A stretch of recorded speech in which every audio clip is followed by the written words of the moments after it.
ولا تحسبن الذين قتلوا في سبيل الله أمواتا بل أحياء عند ربهم يرزقون فرحين بما آتاهم الله من فضله ويستبشرون بالذين لم يلحقوا بهم من خلفهم ألا خوف عليهم ولا هم يحزنون يستبشرون بنعمة من الله وفضل وأن الله لا يضيع أجر المؤمنين الذين استجابوا لله والرسول من بعد ما أصابهم القرح للذين أحسنوا منهم واتقوا أجر عظيم الذين قال لهم الناس إن الناس قد جمعوا لكم فاخشوهم فزادهم إيمانا وقالوا حسبنا الله ونعم الوكيل فانقلبوا بنعمة من الله وفضل لم يمسسهم سوء واتبعوا رضوان الله والله ذو فضل عظيم إنما ذلكم الشيطان يخوف أولياءه فلا تخافوهم وخافون إن كنتم مؤمنين ولا يحزنك الذين يسارعون في الكفر إنهم لن يضروا الله شيئا يريد الله ألا يجعل لهم حظا في الآخرة ولهم عذاب عظيم إن الذين اشتروا الكفر بالإيمان لن يضروا الله شيئا ولهم عذاب أليم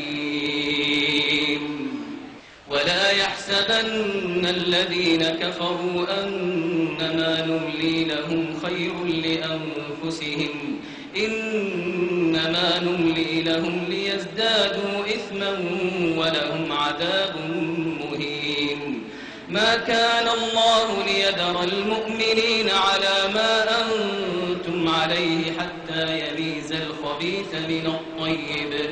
وما كان الله ليطلعكم على الغيب ولكن الله يجتبي من رسله من يشاء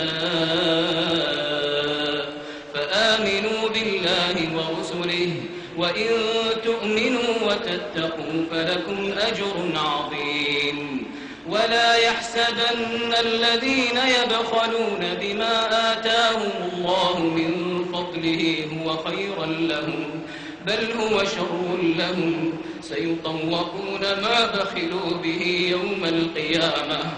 سيطوقون ما بخلوا به يوم القيامة ولله ميراث السماوات والأرض والله بما تعملون خبير لقد سمع الله قول الذين قالوا إن الله فقير ونحن أغنياء سنكتب ما قالوا وقتلهم الأنبياء بغير حق ونقول ذوقوا عذاب الحريق ذلك بما قدمت أيديكم وأن الله ليس بظلام للعبيد الذين قالوا إن الله عهد إلينا ألا نؤمن لرسول حتى يأتينا بقربان تأكله النار قل قد جاءكم رسل من قبلي بالبينات وبالذي قلتم فلم قتلتموهم إن كنتم صادقين فإن كذبوك فقد كذب رسل من قبلك جاءوا بالبينات والزبر والكتاب المنير كل نفس ذائقة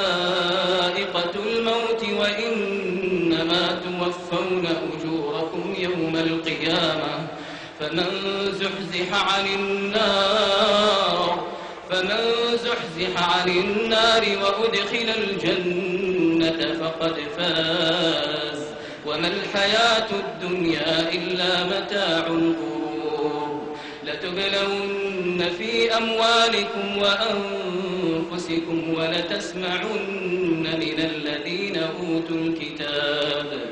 ولتسمعن من الذين أوتوا الكتاب من قبلكم ومن الذين أشركوا أذى كثيرا وإن تصبروا وتتقوا فإن ذلك من عزم الأمور وإذ أخذ الله ميثاق الذين أوتوا الكتاب لتبيننه للناس ولا تكتمونه فنبذوه وراء ظهورهم واشتروا به ثمنا قليلا فبئس ما يشترون لا تحسبن الذين يفرحون بما أتوا ويحبون أن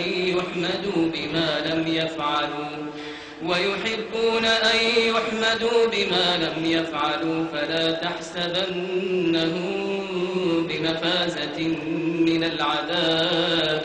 ولهم عذاب أليم ولله ملك السماوات والأرض والله على كل شيء